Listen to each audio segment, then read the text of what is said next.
What up, y'all? I'm Tahir More. I'm Patrick Cloud. And this is another episode of Damn Internet, You're Scary. We got a Hey. very special guest on today's show, ladies and gentlemen. You've seen him all over the internet, all over TV. Actor, comedian, stand-up producer, all of that type of stuff. He's from Detroit. Ladies and gentlemen, put your hands together. Welcome to the show for the first time, Mr. Spanky. Hey!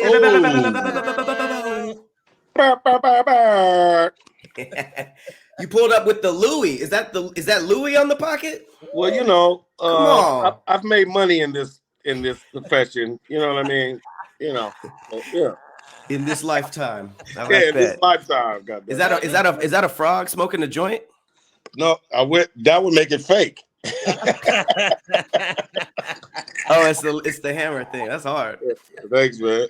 Hey, man. Hey, so you were telling us a crazy story about his middle finger. Man, you know what? Just put the camera down because I don't want I don't want your story to be interrupted when you tell this crazy ass story. So just figure out wherever you got to put it and we'll make it work from there. But you got to tell them this story you just told us about this tattoo. Yeah, as many times as I've seen Spanky on TV, I don't think I've ever realized how tatted you were. Are these like recent? Or like, have you been putting makeup on them? Like, I didn't know. You know what's a funny story about that is I had moved to Long Beach at one point, and my neighbor was Cartoon, this tattoo artist. Yeah, I know Cartoon. So he was like, "Let me practice on you," and I was like, "Okay, whatever." Was that before he was like the most famous tattoo artist in the industry? He was kind of getting there. He was on his way. Like people were starting to recognize him at this point. So he was like, let me just tattoo you. The only thing was when I had not been home in Detroit for like 5 years. And when I went back home to Detroit, my mother was looking at me like, are you the devil? What gang did you join at 33 years old? Right. Like, wait a minute. Who is this guy? You waited till you moved out my house to join the gang, huh? Okay. Smart. Right.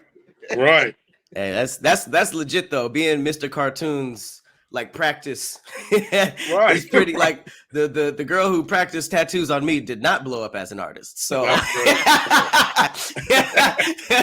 so power to you. You got Mr. Cartoon. That's lit. Hey, this dude Pat was coming up with the most random tattoos every other weekend. He'll come back with 3 tattoos, and I'm like, dude, what are you doing? He's like, my friend does it for free.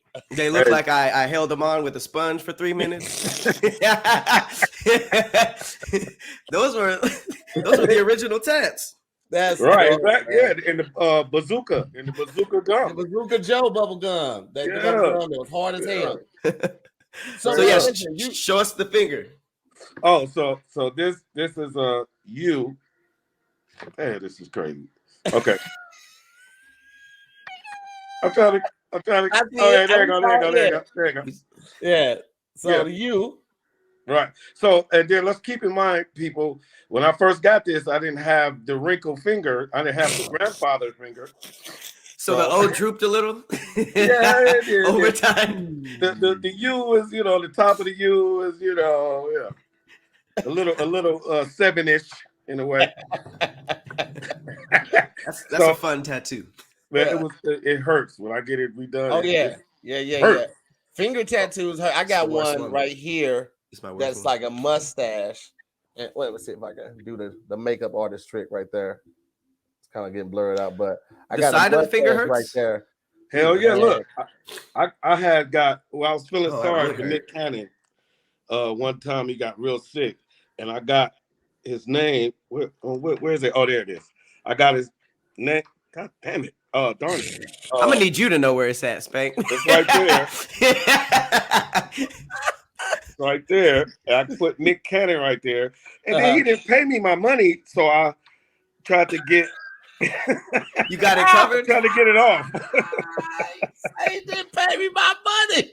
Yeah, and then he had like 12 kids after that, so he ain't sick. So I'm like, so now he's my boyfriend, so I had to get it off. Like, you gotta explain that. Hey, Nick Cannon, son. Wow, I went to Harlem. My cousin noticed that tattoo out of all the tattoos. He said, Nick Cannon?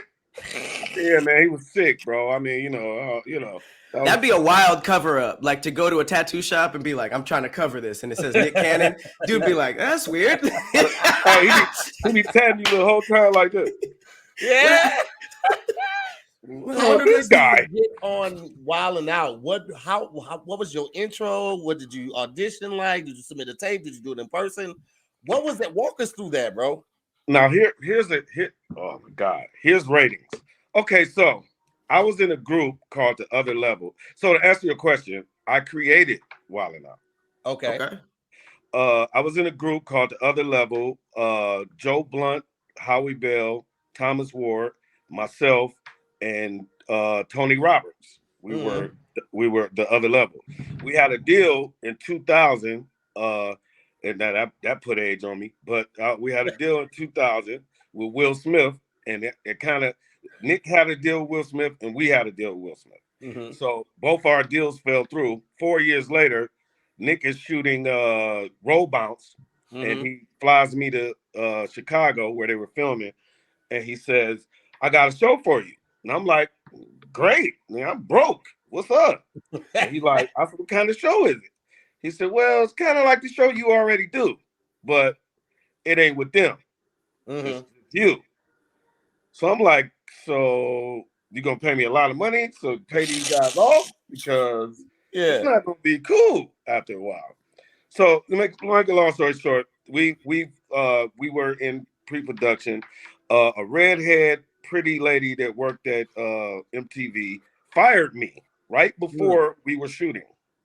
They did 3 rehearsals, and Nick came to my house and said, "I need you back." He go, 50,000. I need you back. I said, "Okay, let's go." Yeah. So that was in 2005. And if you look at the earlier seasons, I did a lot of writing for everybody who was a guest star. I wrote for them. That's why I was on the black team. And then when I had to write for Nick, I was on the red team. So if you look for the first 3 episodes, seasons, I'm sorry, you will see me whisper in Nick's ear, and then he'll go out. Or I'll whisper, or I'll be all the way on the other side and be like, "Yeah," and then he'll, because I had the blueprint to it. Gotcha. So how it all fell apart for me is Nick got married to Mariah, so we took 4 years off, and then we went back to MTV2, which at one point I was getting like 37,000 an episode. That kind of went to 24 an episode. I was kind of mad about that. And then when we went to MTV2, it went to. Oh man, the guys got him. Oh no. Oh yeah. So we thought a bag was put over your head. Exactly. Yeah. Right. And I'm in the back of the car now, knowing where I'm going. What did it go down to when you went to MTV2? 4,000 for me, but I had to fight. But the first initial deal was 1,000 from 37 to 37,000. And they getting this. Sorry about that. That's Viacom. Yeah, Viacom for real. MTV2. Viacom calling us, shut up right now. Shut up right now. Right. They're like, "Hell, hold up. That was Nick calling me right now. What you talking about, man?" Was that the typical drop from MTV to MTV2, or was that a specific case?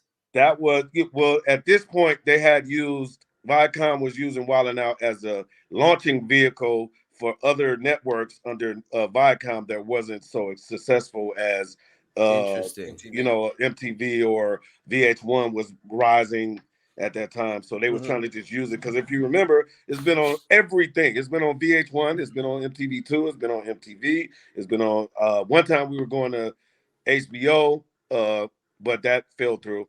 And so I quit because they were paying me less, and I had to teach because I was like basically the Draymond Green of Wild 'N Out, meaning I was the floor coach. So while we're shooting, I'm the coach. So, and I was the coach of everybody. Like, don't say that. Say what you said in rehearsal to D-Ray, Corey, whoever, and they'll all back me up. If it wasn't for me, D-Ray or Corey wouldn't be on Wild 'N Out. I went and got all of them because Nick wasn't like attached to the streets. So he didn't know what black comics were good enough to do this. So I had to like kind of recruit people. I never got checks for none of that. So I don't I don't say that a lot because it was all just a fuck boy move in a sense. But I was young and not rich, and I needed it, so I just did whatever it took. Listen, those first deals, man, you learn a lot from them. You learn all the errors. You learn who to look over your paperwork. You learn who to have there when you're signing and all that type of stuff. I've definitely taken some deals when I was like, God damn, they got me. Yeah, man. And then here's the deal, and not to blame Nick at all, but I had the same manager as Nick. I had the same lawyer as Nick. I had the same everything as Nick. So I never had to go through a paperwork. They would just tell me what it is. Like, okay, well, you back on the next season. You getting this. You get a raise or this, whatever. Gotcha. And then in my clause, because me and Mike Epps, by the way, if I'm Spider-Man, he is the Green Goblin. If he came on this right now, I would come through this screen and beat the shit out of him. Like Mike Epps is. You said you were Spider-Man and he's Green Goblin? Yeah. Oh, damn. That's an on-site. Yeah. Forever. Damn. Yeah. If I see him right now with y'all, I'll be like, hey, y'all, go to the car, man. Because go to the car? I'm about to do something. The car. Damn. Yeah. I don't even want you to see this because this is about to I hate to hear that, man, because you guys have both added so much to the culture, man. It's always unfortunate to hear that, but I understand that everybody has their personal relationship with people and those type of things, or something that either time settles or you guys come to agreement, or you just agree to disagree. So it's very you know what I say, T. What's up? Doing comedy and doing entertaining at the level we do it on, it's like having a trainer. See, like black people have this messed up the most, because we'll get a trainer and we'll have him for 3 months and he'll show us everything, and then we'll feel like we don't need him no more. Right. So that's the same with entertainment. And I say that to say, because Mike Epps used to sleep on my couch before. I remember him sleeping on my couch, and he had bait script right there, next Friday script right there, and another. He had because he got a 3-picture deal. So I remember all 3 of the scripts being on my floor while he's on my couch. And the first time he got some money, he just said, "Man, I don't, Now, here's a crazy story. So me and Mike Epps used to buy each other's shoes because he was more of a road comic than me in the beginning. So he would be on the road more than me. So he would come back home with some gym shoes, like, "Oh, nigga, look what I got you. Oh, that's sweet." So when I got a deal, I bought him some gym shoes, and we had a fight. Wait, you had a fight because of the gym shoes? He said, "I ain't no bitch. What you buying me gym shoes for?" And I said, "A bitch? So you think I'm a bitch?"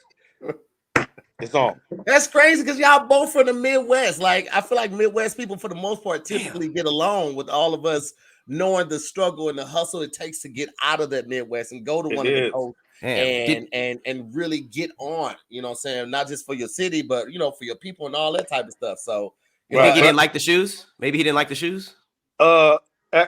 Did you I don't know why he didn't like the shoes. I loved it. There was some 4s. There was the white with blue, when they had brought the blue 4s with the white. It was all white with blue tips. Oh, it was cold. I was like, "Here you go." And then he had a girl in the room that I didn't see, because as soon as I walked in the door, I just gave him the shoes. And he was like, "What I look like, a bitch? What you buying me shoes for?" And I was like, "What? Nigga, I'm about to beat your ass in your own house. Come outside." Damn, a gift. I've never seen such a where did you start comedy at, Spank? Huh? Where'd you start doing comedy at? What city? Was it in Detroit? I started in Detroit, but it was really rough because Detroit is a rough place. So my grandmother lived in New York, so I would go to New York every summer. So I tried to do it there, but it's a little bit harder. So the easiest transition I had is 1996, when I moved to LA, and the crowds were a little bit more calmer. You know what I mean? So I would say LA, but I would be lying. So I'm gonna say I started in Detroit, but I wasn't that great in Detroit. Listen, I know all about the stressfulness and the difficultness all through life, especially when buying your favorite sporting events. Okay, if you're trying to get tickets to your favorite event, you shouldn't have to be online sweating, haggling, and all of that type of stuff. With killer deals and on last minute tickets, you need to be on Gametime. Okay, Gametime has flash deals and last minute tickets. It's easy to find and buy tickets for every kind of event in your area. Okay, you get the lowest price guaranteed, event cancellation protections, job loss protections, all of that. And that's a big thing. Let me tell you something. I bought some tickets to go see Usher, and I bought them for the wrong day, me and the wife. And there was no protection with this. I was just out of $1,800, and I just had to eat that. I know, right? But with Game Time, man, you have all of that and more. Game Time is the place for last-minute ticket deals. Forget planning months in advance. Game Time has deals on tickets right up to the day of the event. You get exclusive flash deals on tickets for football, basketball, baseball, concerts, comedy, theater, and more. Game Time guarantee means you'll always get the best price. If you find tickets for the same section and row for less, Game Time will credit you 110% of the difference. Come on now. What's beating that? Absolutely nothing. All right. So snag the tickets without the stress with Game Time. Download Game Time app, create an account, and use the code DIYS for $20 off your first purchase. Terms apply. And again, create an account, put in the DIYS code, and get $20 off your next or your first pair of tickets. All right. Again, download the Game Time, last minute tickets, lowest price guaranteed. I was doing so good up until the end. You saw that? Right into the very end, the words was like, let's switch. I'm not gonna lie. I was like, my head exploded. Hey, I ain't gonna lie. That was one of the coldest transitions. Hey, ever. He does this. You could have did that right in the middle of BMF. When BMF got to go to commercial, you could have slid right in that motherfucker right there. I was like, what is this? I was like, well, we got one more coming. So this motherfucker doing a commercial. Hey, man. Catch you off guard, baby. That's what we do. There it is. Yeah, I love it. You started doing comedy in New York, but it was hard. Detroit was kind of hard. And I understand that Detroit being one of those inner cities, like St. Louis had a couple spots. It was very difficult to get in if you weren't already known. When you're up and coming, unless you have somebody vouch for you, is first of all, being a black comic in a city like St. Louis was very difficult. Because the ones that were out, the comedy clubs that were available, they didn't really cater to us. They weren't in the city. They weren't close. And they really weren't checking for us. So I completely understand counting your time from when you started in LA, because you have a lot of venues that will take you in. You had, the Comedy Union. You had Comedy Act Theater over there. Robin Harris was hosting all that type of stuff. Then you had the Black Night at the Comedy Store. Oh my God! With Fat Tuesdays. Yeah. So let me say this story. So I was very fortunate, man. God is great, bro. When I first moved to LA, my first show was at the Comedy Store at Fat Tuesday, and Missy Shore was in the audience, and she came to me like Yoda, and was like, "Do you want to be a regular?" And I was like, "Yeah." And then I go in history as the last person that she picked. Oh wow. Before she died. So and my name has been on the Comedy Store wall since 2000, man. I was 18 years old when my name was on the wall. Didn't even know what that shit meant, like, for real. That's crazy. For those that don't know, Missy Shore is the mother of Pauly Shore. She ran the Comedy Store for years. A lot of comics got vetted through her. They became paid regulars, which means, first of all, for those that don't know, being a paid regular is a big thing in LA. All right, you got a lot of clubs out here. But a lot of times you only get in those clubs when an outside producer puts you on a show there. To become a paid regular typically means the owner of that club has to see you and give you their blessing to basically be put on the roster or pull up the payroll to be regular at that. And that means you're doing shows through the week. That means you're first pick for weekend shows, unless it's a private or special event, that type of thing. That's a big deal in the comedy world to get past. And then also have your name on that wall. It's kind of like a badge of honor. You did what you needed to do. You got your stripes, and you got the respect and the accolades that you deserve in this game. So that's a huge thing. Congratulations on that, man. Thank you, man. And then one thing you forgot, you actually get paid for sets too when you're. That is very true. You don't just get a drink ticket. I mean, that pay was shit between $5 at the time. Like this guy, it hasn't got much better. It's got a little better, but it hasn't got much better. Not for what we do. Damn, you know what I mean? They paying drink tickets, nigga. And the deluxe pay is chicken wings and fries. I thought people were joking when they said they were paid in chicken. Nigga, no. I got paid in food so many times at the J Spot. Oh my God! Food. Shout out to the J Spot, man. Now don't get me wrong. Don't get me wrong. It was a blessing because I was getting the stage time. I was in a Remarkable Comedians Club. I was able to befriend him and that, and the food was good. They had a real chef at the J Spot, but it's still like I'm living in Hollywood. I'm traveling to Inglewood, right, or by LAX to do this show, and I'm doing 7 to 10 minutes sitting in traffic for an hour and a half potentially. Right. And at the time I had a V8, so I'm spending gas and everything for Right. this food. But right. a lot of times in comedy, this is what even my wife didn't understand this at the time. Like sometimes your job is going to the club and being seen, because being seen when somebody is there and they're going to the comedy club's office to get all the details or the tickets for their night and all that type of stuff. They might see you, be like, "Oh shit, what you doing this day?" And that's how you get booked. That's how you get on gigs. So a lot of times in the comedy world, just being visible is a job. So niggas would go to 2-3 clubs a night, not getting up at any of them, just so you can stay visible. Right. Wow. And the thing is, it's the thing about LA is you give up the road to be in LA. It's a privilege just to be in LA. What people don't get is because you're gonna get the commercials. You're gonna get that just like you explained, just by being there. So sometimes you can't be on the road. You gotta be there. You might be starving, but 3 weeks later, you be at the mailbox like, all right, let's rock. You're gonna sacrifice one way or the other. You're gonna sacrifice that road so you can be here for auditions and bookings and things of that nature. Or you're gonna sacrifice the bookings, commercials, shows, and all that stuff so you can make money on the road. Now it's really about what you need at the time, because the road money is good. If you're headlining on the road, you can make anywhere from $10,000 to $20,000 a weekend without merch. You add merch to that, you can add another $3,000 to $5,000 on that. But that means you missed out on that $50,000 commercial.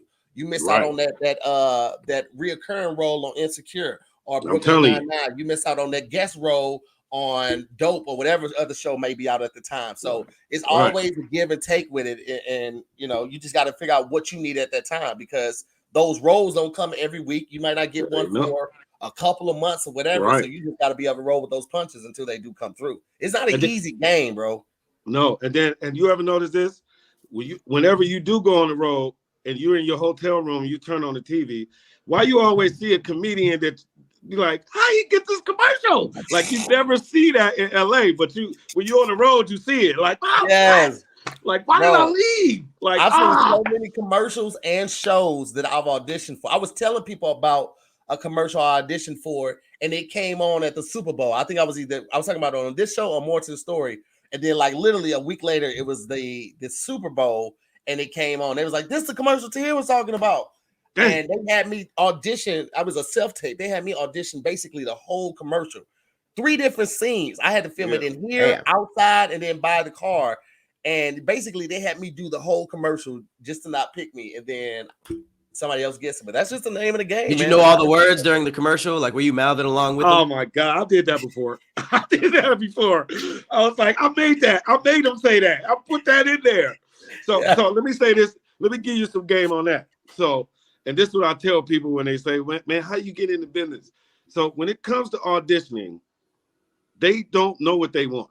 So let me give you a scenario. So we all been at auditions before. We might be the first 3 to read, or we might see 3 people go in first. So the cast agent might come out and say, okay, guys, just read it as you see it, put a little thing to it and put your own to it.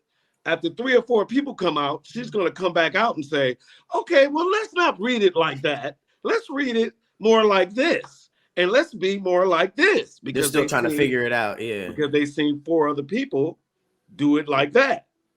So they never know what they want. You have to just show them. Yeah. Thanks. You know what I'm saying? They don't know what they want. That's why they have worldwide auditions, because they want people who are nowhere near this life to give them the answer, and then they give it to Denzel because they already know what they want. You know what I mean? Hilarious. Denzel, be like this nigga from St. Louis we seen. You know what I'm saying? Oh, and by the way, shout out to Emos, the flattest square of pizza ever, the best pizza I ever tasted in my life. The thing about St. Louis is the niggas get killed there every day, right by this beautiful Chinese spot. I don't know exactly where it's at, but they got some of the best Chinese food, but it's always police and shit right there. Yeah. Tahir, we went to Emo's, right? Yeah, we had emos the first night. That was the Okay. pizza we had, and then we went to the rice house when we went to my sister's house. We had the rice and man. the crab rangoon. We had the St. Paul sandwich, all of that type of stuff. When I took them to St. Louis, I took them to all this. The only thing we didn't get to The hit was St. the strip Louis club. eats. Yeah, well, that's the only thing we didn't get to hit was the strip club because I was like, bro, we might need to stay away from there. Yeah, then you got to go to East St. Louis for that to get a real one. Yeah. No, I know that's The where strip I'm from. clubs. Yeah, I'm originally from East St. Louis, so I was gonna take them to Brooklyn. I was wondering why you was like a Y'all got dirty a light Brooklyn? skin nigga. Like you a light skin nigga, but you like a dirty light skin nigga. Like, you know what I'm saying? You like a black Air Force light skinned dude? Yeah, like the dirty light skin spoiled nigga with all the toys.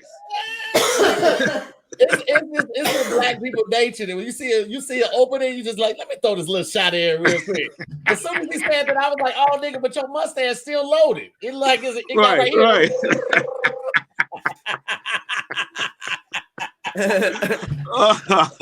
For real, man. Yeah, that's just crazy. So and acting, how did you get into the acting and everything? You the comedy all makes sense. Detroit growing up in that era, and then moving out to LA in '96. I mean, the '90s was popping for comics. If you had a fire set at the Comedy Store or Laugh Factory, and you would consistently fire, nigga, they were throwing you a show. They were doing that heavy in the '90s. And then I came right when Tupac just died. Mm-hmm. So LA was on fire. Mm-hmm. Very dangerous. Yeah. At that time. What happened to LA, you guys think? Because I think that all comics I talk to kind of have the same opinion about this performing out here. So I don't know. I love it. I just know that LA, when you're in LA and you can afford to live in, first of all, you got to afford it. Mm-hmm. That's the first thing. And jokes, telling jokes might not make you able to afford to live in LA. So if you can find a happy medium where you can live there, it's the best place ever because the crowds don't fight you. You can be creative. You know, money. You take money out of the equation when you do comedy in LA. The stage is more of the money. You know what I mean? Then because you're not gonna get no money out there like not that, right unless out you the have back, your own room. Yeah, right. You gotta have your own room to make money off comedy. But it's the most bougie, richest. The feeling is, even if the whole thing ain't, the feeling of it is very bougie. Nigga, I live in LA. Just to tell a comedian from Chicago, nigga, I live in LA. Nigga, hey, let me ask you how people responded to you after maybe like your first hit or your first taste of success, and then you went back to the crib. What was that like? Okay, wow, that's crazy. Okay, so this bully that I avoided my whole life. Wait, bully how? Like schoolyard bully or like streets bully? he wanted to beat me up bad since 6th grade. What'd you do? Was it just one of those things, or did you do something to him? I was just a fat, fresh kid. I didn't know my dad, so my mom made sure I was fresh and made sure I smelled good. Wait, did you say I didn't know my dad, so my mom made sure I was fresh? Yeah. I've heard that correlation before. That's wild as hell. Hey, God bless all mothers. They know what you want at the end of the day. Okay. So so she just made it because she was like, well, you're gonna be a fat kid, so they won't have too much to say about you because you're fresh and you smell good. And you might be fat, but at least you don't smell like ketchup. So okay, that's cool, Mom. Thank you. So so this guy, he wanted to fight me so bad, man. And I came back the first season. While now I came, and the dude came to my show, and he was like, "Look here, nigga. All right, I'm glad you did something with your life. But look here, don't come to the hood, nigga, unless you bring some 40s for everybody." So I went to the corner store and bought 2 cases of 40s and dropped them right on the corner. You didn't even get like a receipt from somebody that says that you did this. You just left them. No, I bought the 40s and stood there. Okay. So as they were coming up to see what was in the boxes, I'm handing people 40s. So they was like, "Oh, shit, nigga, you the man." I was like, "Oh, okay, I'm the man." You was passing out 40s like Girl Scout cookies. Right, $120 on malt liquor, and now has a good pass, good forever. I'm trying to figure out this bully logic. He paid for the ticket pulled up to the show and said, "Yeah, okay, but you got to get 40s for everybody." And then like don't come to the hood unless you got something for us. That seems that's I mean, considering all things, you got off pretty easy. That nigga said, don't come unless you got Gucci sweaters for everybody. But he said 40, nigga. That was a quick 120 and you good to go. Did he get one? Hey, I would have never went back. I would have sent CP. Me and CP is from the same area. You thought you would have sent CP? Yeah, because we're from the same area. We both from Brightwood. Word. Yeah. Did the bully get a 40? Did the bully pull up for the 40? Oh man, I gave him like 6 of them motherfuckers. I ain't want no smoke. This guy must have been kind of scary. because and look, I've done like 12 years of UFC training. At that time, I was still training, but it was just a psychological thing that I know he's been wanting to beat me up for so long. I just thought, man, no matter what I learn, he's still gonna beat me up. Like he hates me that much. He got in your head. Yeah, still have that mentality and that behavior of the whole bullying thing. Like you would think at some point motherfuckers let that shit go, but people really be holding on. But I guess if that's all you know. Exactly. I mean? And then imagine your life ain't shit. And this guy, imagine being the guy who shot 50 Cent. I hear he's not around no more. Yeah, I was just like, evidently, and I bet you he killed himself because he was looking at 50 so much like, God, I killed him. Nah, what's he doing? If he shot himself, he would have lost because he was clearly not that great at it. he would have survived somehow. He shot himself 16 times and lived. Right, I'm trying to tell you, all in the head, all headshots. Golly, man. Damn, that's wild to want to fight somebody your whole life, and it never really stemmed from anything. Right, right. That's crazy, bro. Like, you know how people, the hatred, because people hate, man, and it never goes away. It's somebody who hates you for something they did to you, and you got over it, and they just hate you for that. That's wild. Ain't that crazy? Let me ask you this, Spank. You told us a little bit about the people that you don't rock with as much. Who your ideal tour? Who would you love to do a comedy tour with, and y'all would just have the most fucking fun, and y'all know y'all would kill and tear down every city? I'm gonna be honest, man, and I'm gonna say this with my whole heart, man. Cat Williams is a fucking don of this shit. I know he's been through a lot of funny shit, a shit that we can attack him on, but he still like smiles and he still get these $1 million deals, $50 million deals out of nowhere. Like, I would say Cat Williams right now would be the best person. Like, I'm on tour. I do spot dates with Cat right now, and it's Tony Roberts, it's Red Grant, it's Zoo-Man, it's Tommy Davidson, it's I'm missing somebody, but Mark Curry. Okay. And to me, that right now, that's pretty much the super team. That is when the Warriors got Kevin Durant right now. Gotcha. That would be a dope one. That'll be hella dope. But my favorite comedian is Tony Roberts. Nigga, beast. And you know what's crazy? That was my first roommate in my life. Really? Yeah. Tony Roberts. So were you staying in NorCal or was he down here? No, we was in Detroit then. You know, Tony Roberts from Detroit. That's right. He's from Detroit. Yeah. I didn't know that was before y'all moved out.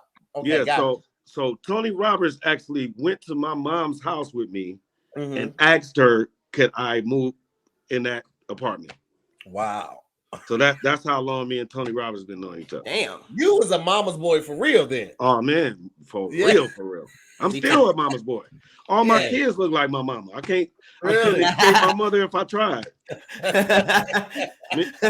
Me and my wife was just with the breakfast, and we were just talking about looking at all the kids like they look just like my mama. How many is all of them? We got 3. I got a 6-year-old Lily.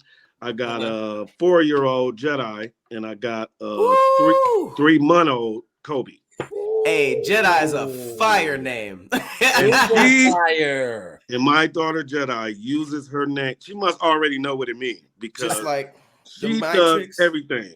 You'll see her on top of the TV. Like, how did you get right there? Like, what are you doing? Like, She is a handful, bro. Girl named Jedi is legendary. Let me tell. That's super dope. Yeah, thanks, bro. That's Let super me dope. tell you something, okay? Jedi, that's And crazy. if fellas, if you want to feel like a Jedi, especially in the bedroom, then you need to get with this BlueChew, okay? Man, I This love episode is this, sponsored by BlueChew, okay? And let's talk about it, all right? You guys know about BlueChew. We ain't hold on. Let me just show you real quick. Because it's always in arm's length. It's never going too far. This is my BlueChew, okay? This Send me is some of that. Oh, bro, listen, I give you one of these pills, you're going to sign up immediately. But here's the Okay. thing. At the end of this pitch, I'm going to give you everything you need to sign up for free, get you your first month for free, okay? Let's go. This is a unique online service that delivers the same active ingredients as Viagra, Cialis, and Levitra, but in a chewable tablet and at a fraction of the cost. And you can take them anytime, Spank. I'm talking about day, night. It doesn't matter. So you're always ready when the opportunity pops up, if you get what I'm saying. The process is super simple. You go online to BlueChew.com, you consult with one of their licensed medical providers, and once you're approved, you receive your prescription within days. Comes right to your doorstep, unmarked package. It ain't got nothing on there telling people all in your business. You ain't got to worry about anything like that. BlueChew's tablets are made in the USA, and they're prepared, and they ship directly to your door in a discreet package, as I said. Listen, man, first impression, or if you've been married for however long, Spanky's been married. I myself will be celebrating 10 years of marriage on March 17th. 10 years. Ooh, congratulations. Thank you, man. Thank you. Congratulations. You know, I've been with my wife for 10 years, but we've been married for 6. Yeah, Nice. yeah. Me and my wife met in 2005, and it doesn't matter, man. They're still going strong thanks to the love we have for each other and also the BlueChew. So, fellas, if y'all ready to keep it going or get it going, trust me, you can't go wrong by trying it out because, again, I'm giving you a month free, okay? Right. All you have to do is go to BlueChew.com, use the promo code DIYS at checkout, and just pay $5 for shipping. That's BlueChew.com, promo code DIYS to receive your first month free, all right? I mean, you just pay $5 for shipping. You got $5 on you to turn a wonderful night into a wonderful life. You get what I'm talking about? Yeah, Hey. you get it. Yes, sir. Yes, BlueChew is a easy sell. Oh, man. Not even gonna lie. It's out of all our advertisers, that is the easiest sell. When I tell you, Spank, we've been advertising them for probably well over 3 years at this point. Man. And shit, probably maybe like closer to 4 now, Pat. They gave us a free trial for probably almost a month or 2. And after that ended, bro, we both signed up. Still going. Both signed up. I get 15 of these a month, and they are dealt with accordingly. It's nothing like a marital aid. Let me tell you that. And here's the thing, man. It wasn't like we needed it. We just wanted to try it out there, client. Let's see what's going on, bro. We tried it out. We was like, Nick, you signing up? Because I think I'm signing up. I signed up. I expanded how much I was getting in a month, and then I went up on a prescription just to see what it was like. Nigga, my dick wear a cape most of the time. Okay? There you go. Not all heroes wear capes, but my dick does. There you go. See, my dick got the Spider-Man mask. He don't got a cape, but he got the mask that you put on. You know. He's shot. That's basically a condom. Yeah. like a wool condom. Yeah. Yeah. By the way, speaking of wool condoms, have you guys ever actually tried the sheepskin ones? The lambskin? Yeah. Lambskin. I used to love them when I was younger. Oh, they're terrible. They're horrible. Horrible. I don't know why I used to love them. They come out like backwoods. They're like, right. All like big, it don't have the elasticity either. It's just like a string at the end that keeps the circle. Yeah. And it's actual skin, so it's like it has pores. So it's not even like 100% protecting against everything. Like, remember, you used to have holes in it. It's skin. It's skin. It's porous because but it was very lubricated. That's why I liked it. It was so lubricated. You didn't even roll it up though. Get you some already out in the condom before you use it, but leave that lambskin bullshit alone. Yeah, you gotta cut them with scissors like a backwood too. You that's some caveman shit. Putting the skin on your skin is pretty wild. Yeah, that's some Jeffrey Dahmer fucking right there. Miss Joyce, I see you in the comments. Mind your business, Miss Joyce. Mind your business, okay? Just mind your business. Hilarious. So touring. I tour a lot, and right now I'm on a tour with Kev, and we got this young lady named Mel Mitchell with us. We got our Kev who? Josh, huh? Kev who? Kev on stage. Not Hart. Kev on stage. With All Def. He was with All Def, bald head dude. No offense, but kind of fat, kind of taller guy. Not fat, but yeah. He's stalky like me. He's stalky like me. Oh, and he just won like an award or something, right? The NAACP. Okay, I seen that. I seen that, man. Congratulations, bro. I don't know you, but congratulations. He's a solid brother, man. And you know, when you're touring with somebody, you are basically living with them on the weekends. And depending on the situation, y'all might be sharing rooms and shit like that.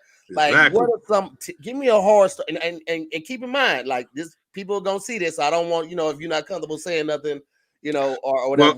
Well, here's the thing about being comfortable. Like I mentioned earlier, I took 12 years of UFC fighting, so I'm not afraid to say.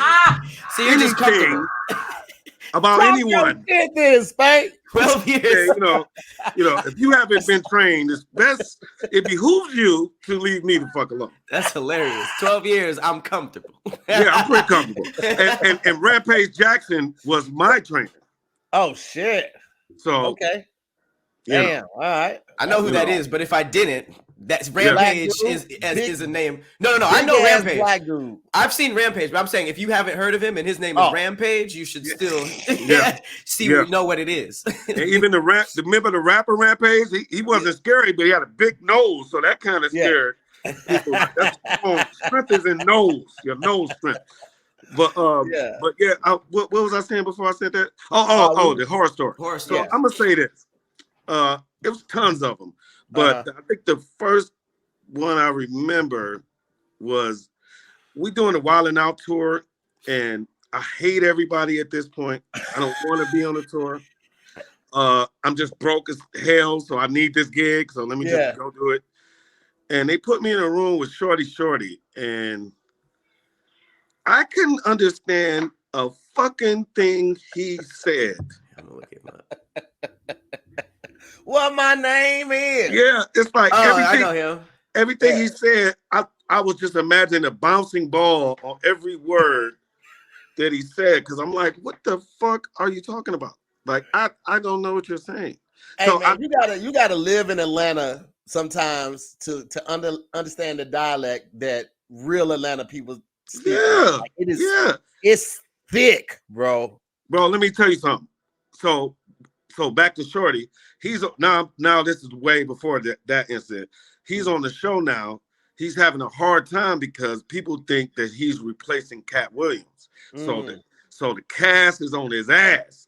Everybody's like lighting this dude up, and he don't really have no comeback because he probably wasn't expecting 12 people to be mad at him. Yeah. So we don't understand what he's saying, and we had Bruce on the show, and everything he said, we would look at Bruce and say, "What did he just say?" And then he was like, "Oh, he just said da da da da."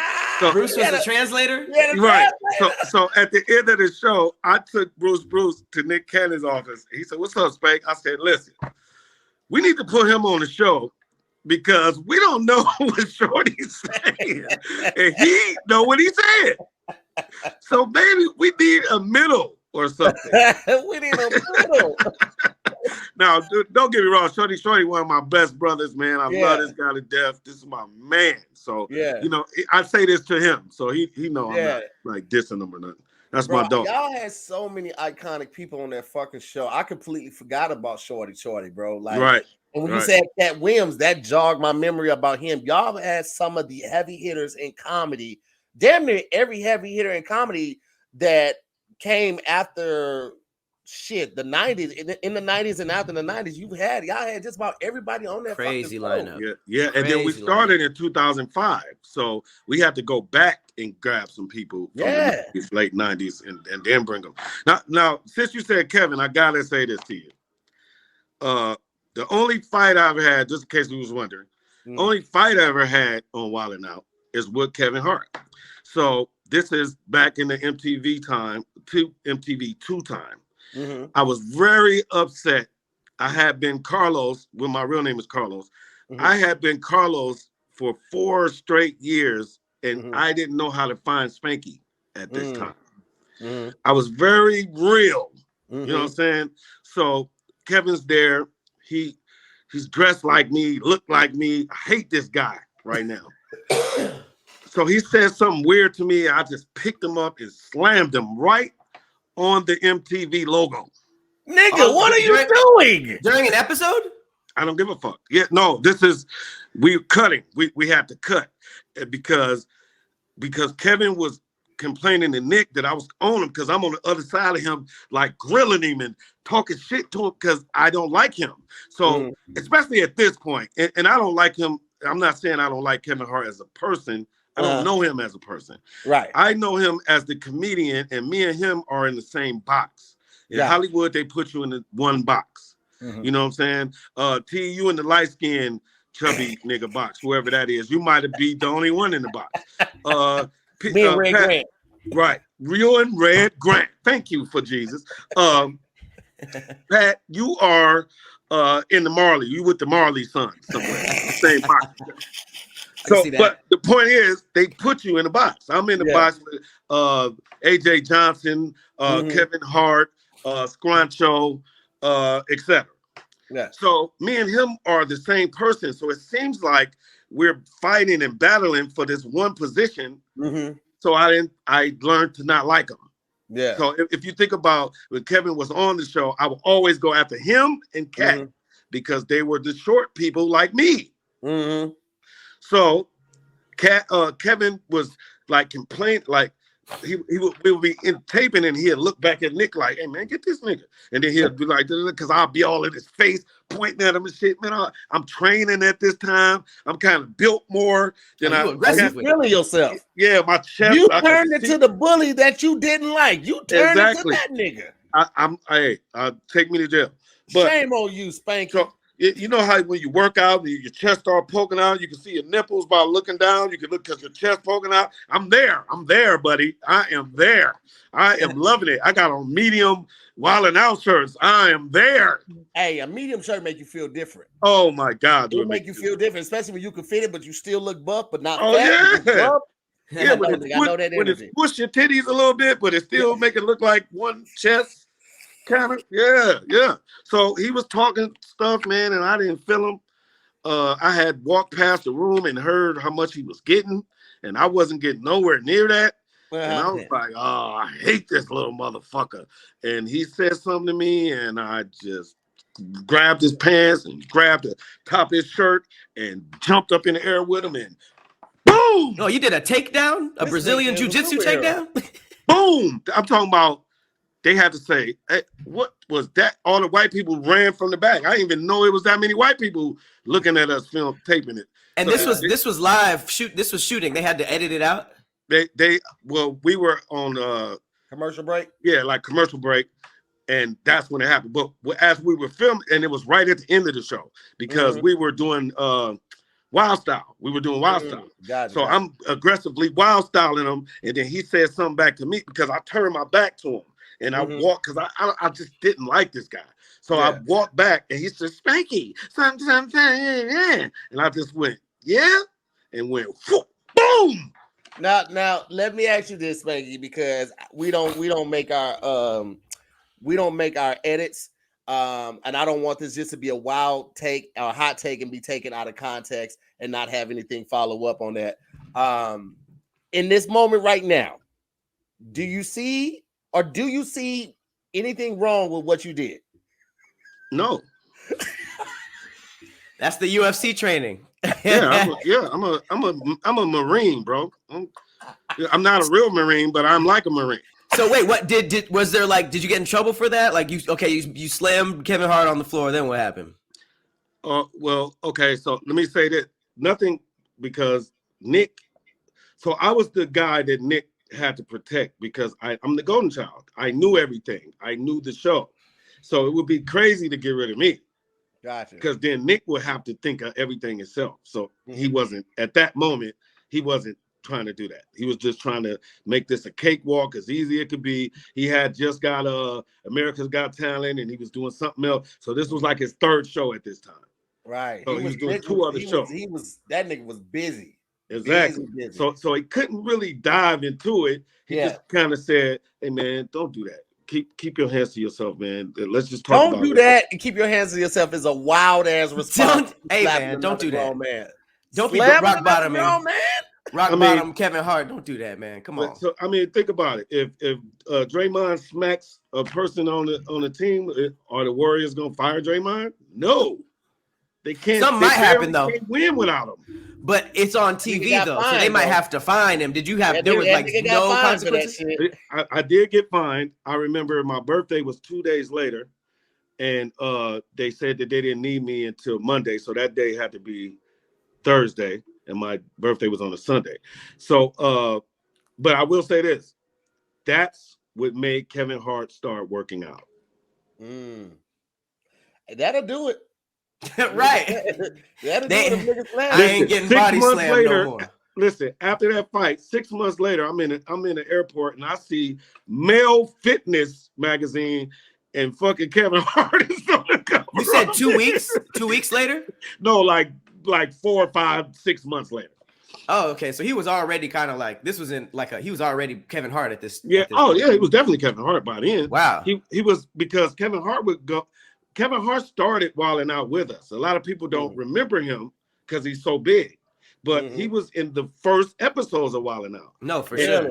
Yeah, and then he would right, and then every time we would come back to the next season, he would be episode 1 every year.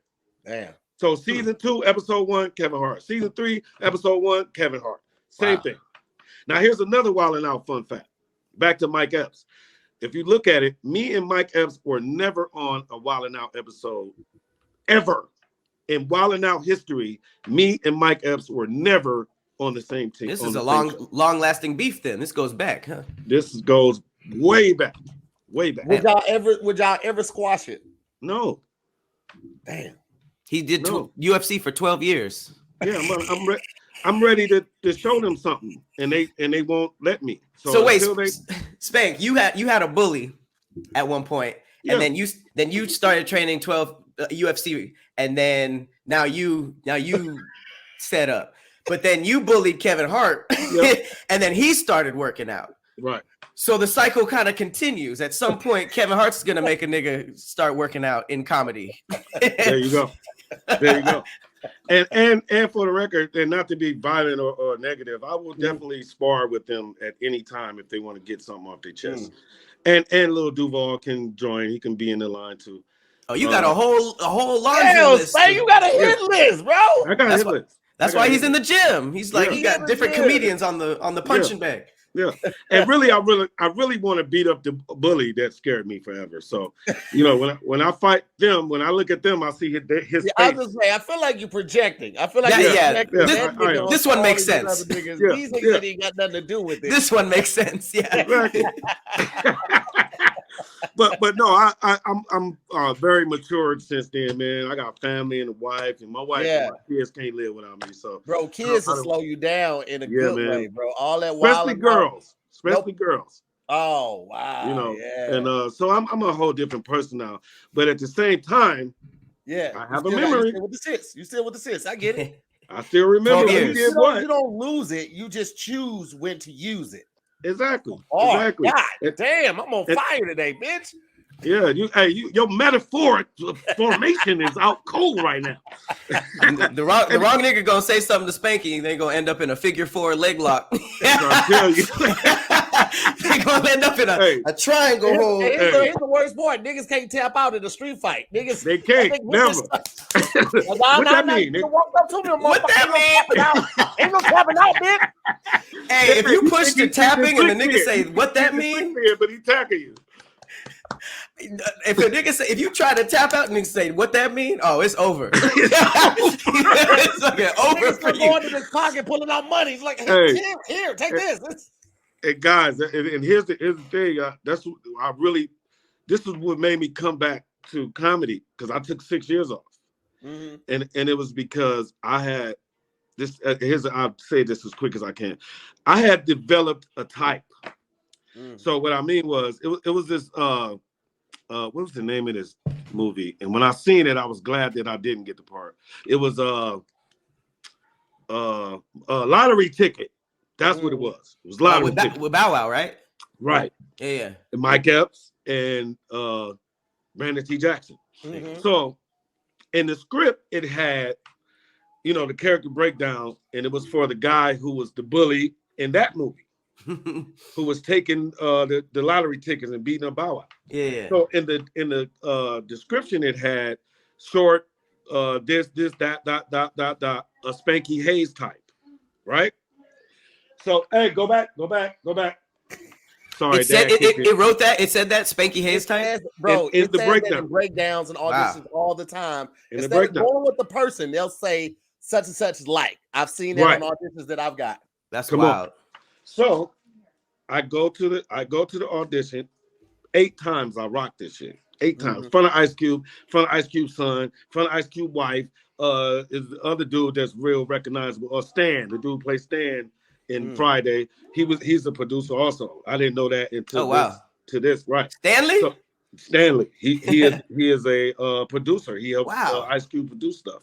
Okay, so he's there, whatever, blah, blah, blah, blah, blah. So I go the last day, and the casting agent says, well, you didn't really read it like you normally do. And I said, well, I did this shit like 18 times. Like, how many times you want me to do this? I said, it says Spanky Hayes type in the thing. She says, it still hurts. She says, well, we don't necessarily want Spanky Hayes. So I tore the office up. So that's what type means. Right. She told the type. She said, so I said, so you want somebody that act like me, but you don't want me?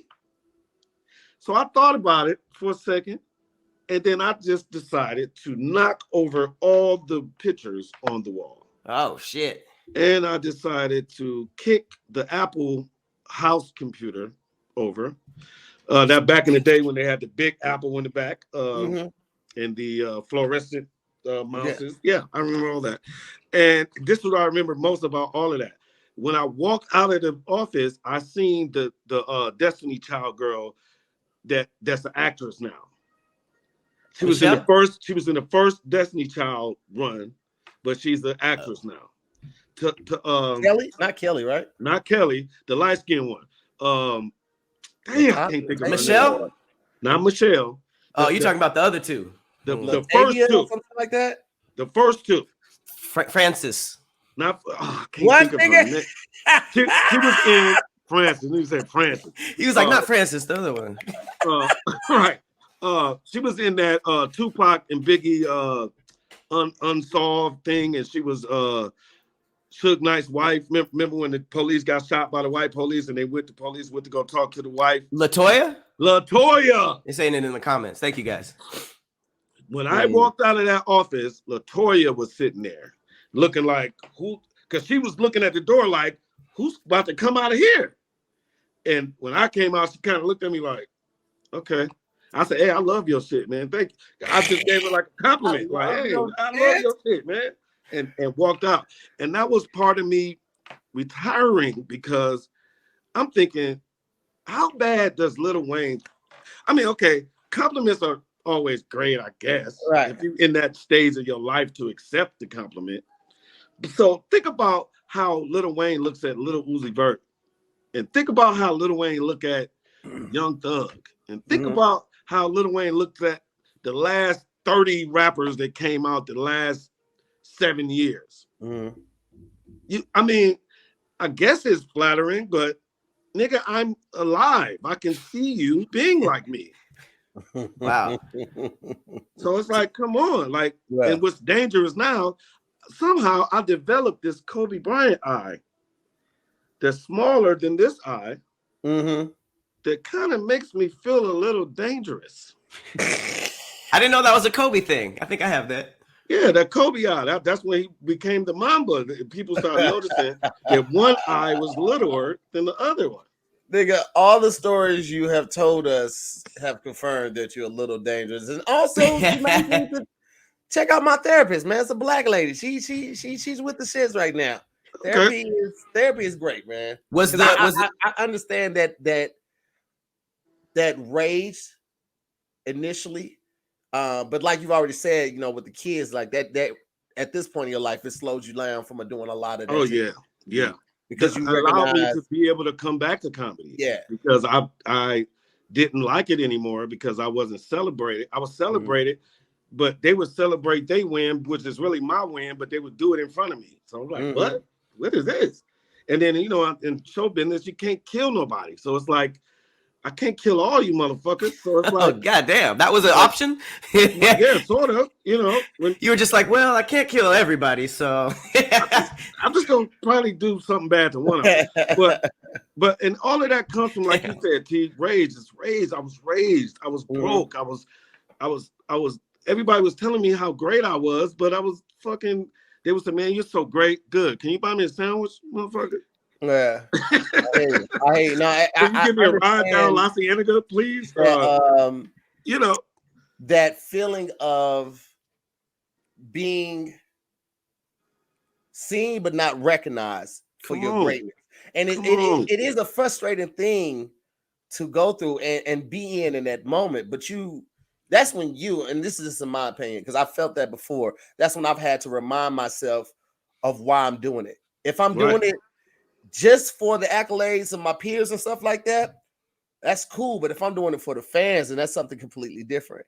And there are times in your life where you're gonna have to recognize that, like especially in comedy, like how we talked about the monetary value and the monetary rewards, they're not there initially. You're doing it for the love of the sport, entertaining people, because even getting paid as much as Kevin Hart, right?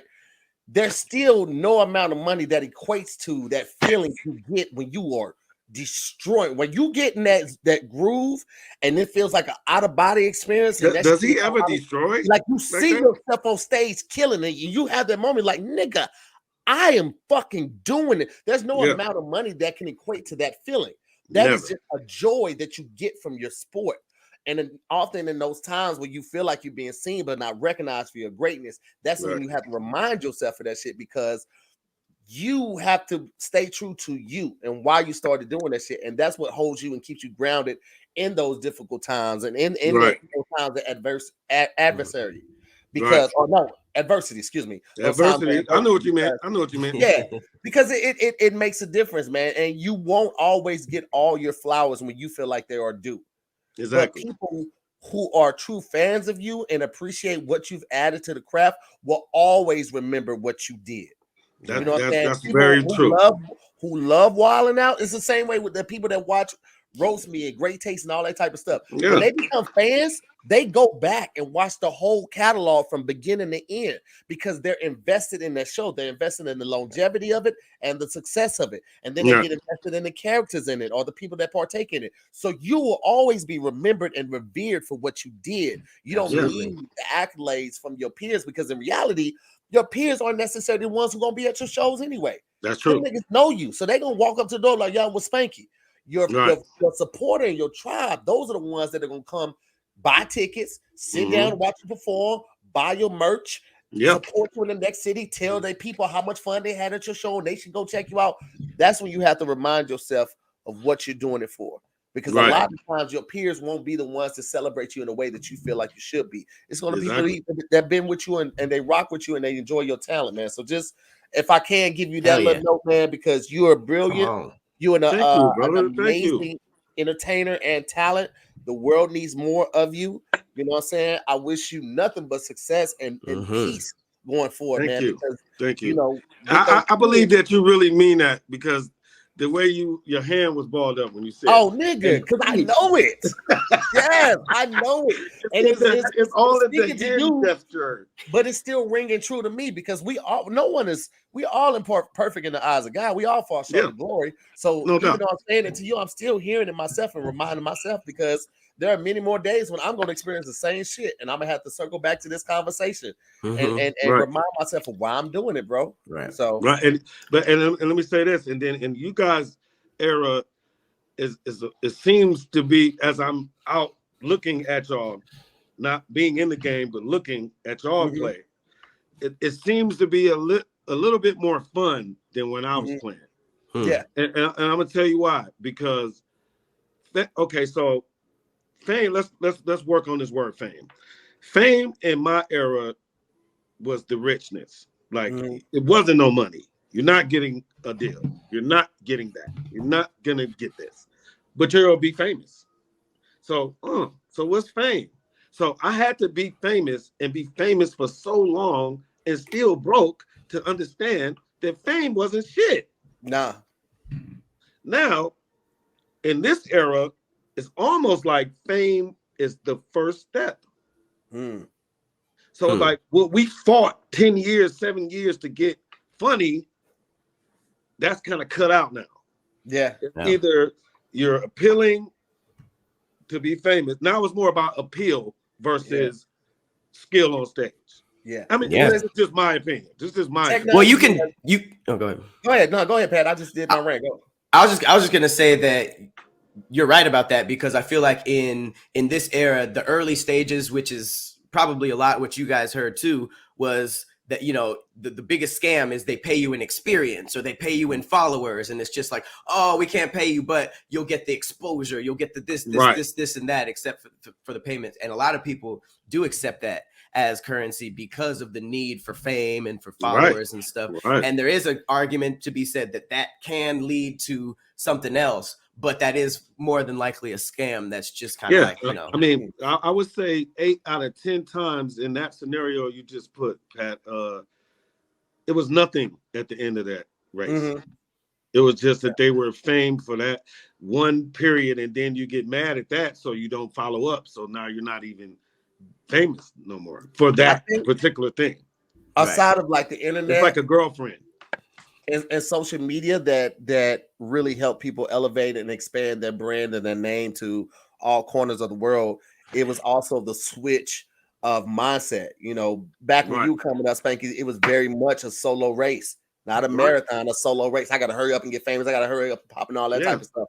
And now like the best part of my life is getting to work with my friends. The money is ancillary. That's a bonus. But the fact I get to travel with people and do shows, and I consider these people like friends and family. I get to do a podcast with someone I consider like I was just about to say that. And and it's not like, oh, this nigga trying to steal the spotlight. Oh, this nigga doing too much time. If this nigga get on, he's pulling me up because we're linked together. If I get on before him, I'm pulling him up because we're linked together.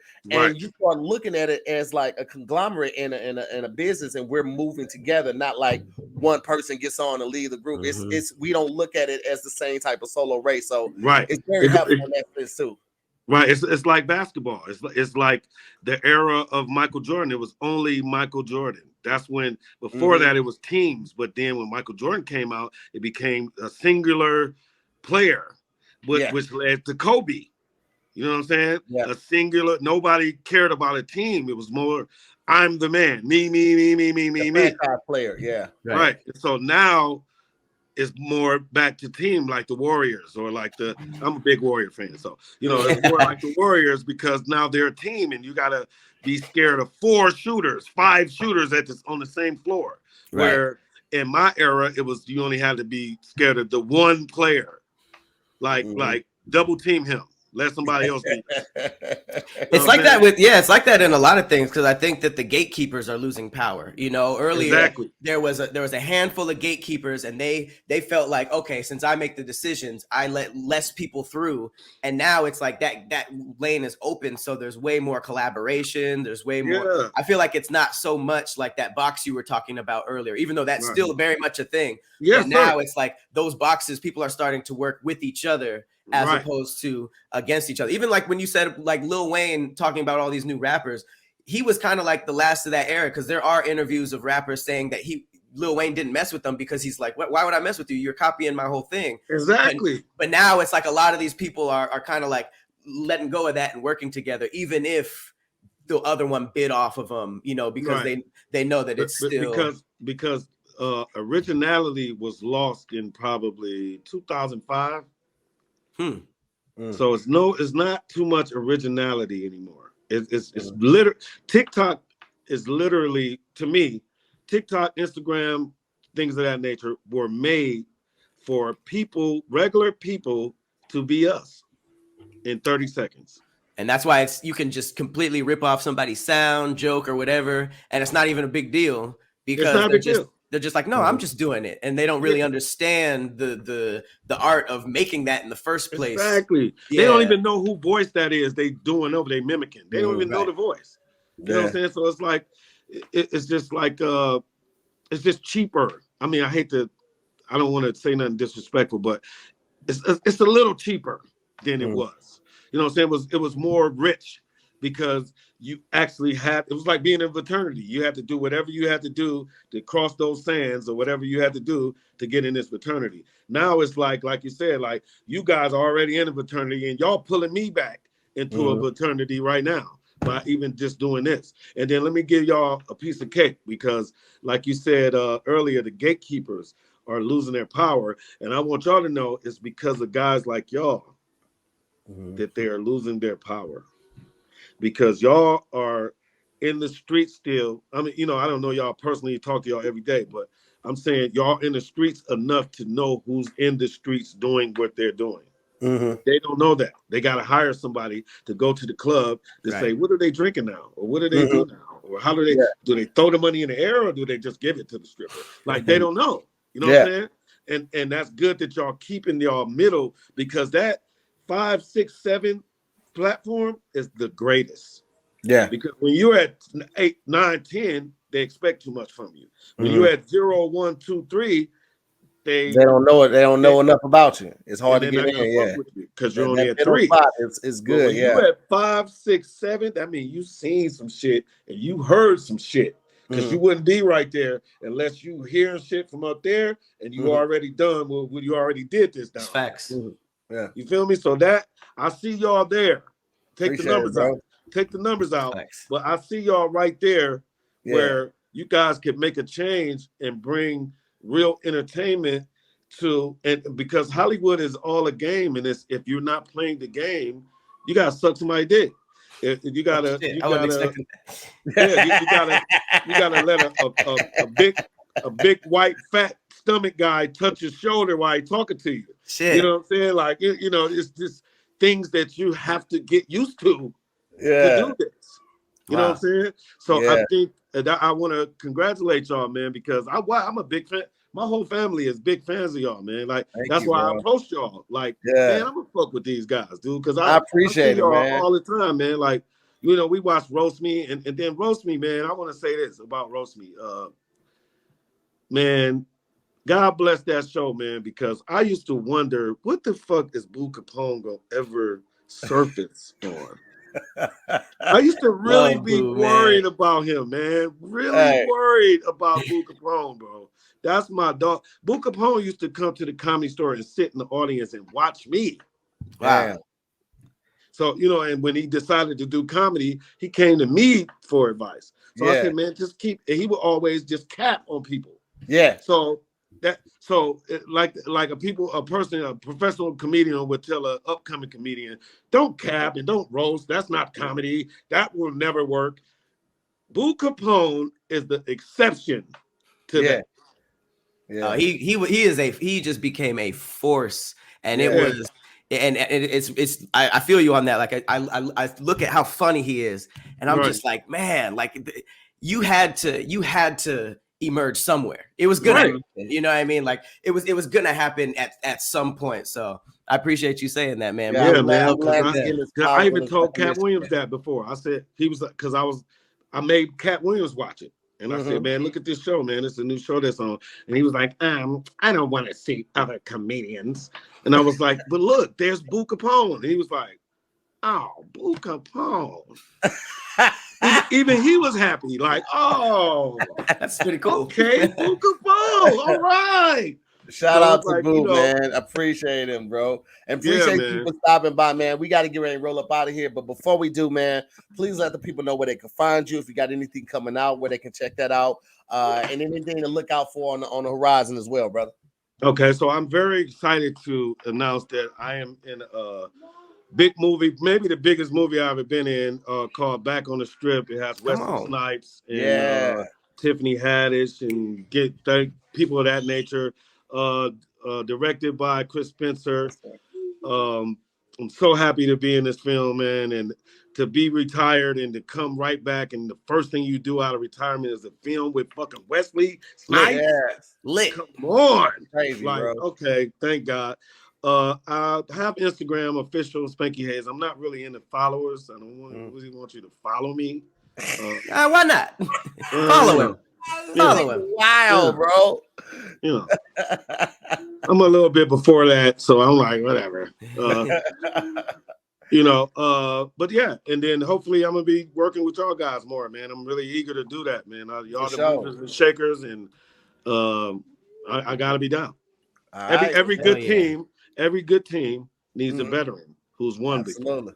That's fact. Absolutely, man. So, listen, man, we want to thank our special guest, Spanky Hayes, for coming through, man. Shout out to the Scary Squad in the comments, man. Don't forget, March 20th, we are at Flappers Comedy Club. We're doing a live version of the podcast with BT Kingsley, Kanisa Bus. It's going to be fantastic. Grab your tickets right now at flapperscomedy.com. You can grab those right now for the Scary Squad. We're going to repost it. I think Hippie might have already reposted it in the group, but we're going to repost the link so you guys can get your special discount for being a Scary Squad member. Everyone else, thank y'all so much for watching. Again, grab those tickets. We'll see you on the next episode of Damn Internet. You scary. Peace, guys.